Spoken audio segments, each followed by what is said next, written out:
Hi friends, അപ്പോൾ ദേ ഒരുങ്ങി ഇറങ്ങി എങ്ങോട്ടാണെന്നല്ലേ നിങ്ങൾ ചിന്തിക്കുന്നത്. ഇന്നൊരു കല്യാണം ഉണ്ട് കേട്ടോ. എൻ്റെ കൂടെ പഠിച്ച പയ്യൻ്റെ അനിയൻ്റെ കല്യാണമാണ്. അങ്ങനെ ഞങ്ങൾ ഒരുങ്ങിയതായേ ഞങ്ങൾ കല്യാണ മണ്ഡപത്തിലെത്തി. അവിടെ ഭയങ്കര തിരക്കായിരുന്നു കേട്ടോ. കഴിക്കുന്നിടത്ത് ഭയങ്കര തിരക്കായിരുന്നു, കയറി വരുന്നിടത്ത്. അങ്ങനെ ഞങ്ങൾ നേരെ മണ്ഡപത്തിലെത്തി. അവിടെ ചെന്നപ്പോഴോ ഭയങ്കര തിരക്ക്, വീഡിയോസും ഫോട്ടോസും എടുക്കുന്നതിൻ്റെ തിരക്കായിരുന്നു. അങ്ങനെ എല്ലാവരെയും കണ്ടു. ഞങ്ങൾ ഫുഡ് കഴിക്കാനായിട്ട് താഴെ വന്നു. കുറച്ച് തിരക്ക് കഴിഞ്ഞപ്പോഴാണ് ഞങ്ങൾ താഴേക്ക് വന്നത്.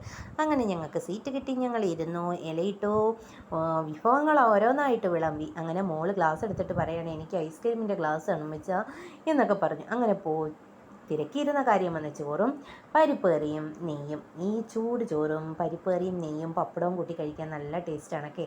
എല്ലാവർക്കും ഇഷ്ടമാണല്ലോ. ആണോ? എനിക്ക് ഭയങ്കര ഇഷ്ടമാണ് കേട്ടോ. അങ്ങനെ ചോറും പരിപ്പ് കറിയും കൂട്ടി കഴിച്ചു. അടുത്തത് എന്താണ്? സാമ്പാർ. എനിക്ക് ഈ കല്യാണ വീട്ടിലെ സാമ്പാറൊക്കെ ഭയങ്കര ഇഷ്ടമാണ് കേട്ടോ. അപ്പോൾ സാമ്പാർ വന്നു, അതും കൂട്ടി കഴിച്ചു. പ്രഥമനും ബ്രഹ്മസല്ലിയും വന്ന് പഴം കൂട്ടി കഴിച്ചു. ഇത് നമ്മുടെ മോര് കറിയും കൂട്ടി കഴിച്ചു. അപ്പം അത്രയും കുശാലായി. അപ്പോൾ അത്രയേ ഉള്ളൂ. Bye bye. എല്ലാവരും ഞങ്ങളുടെ വീഡിയോ കാണുക, ലൈക്ക് ചെയ്യുക, ഷെയർ ചെയ്യുക, കമൻറ്റ് ചെയ്യുക, സബ്സ്ക്രൈബ് ചെയ്യുക. ബൈ.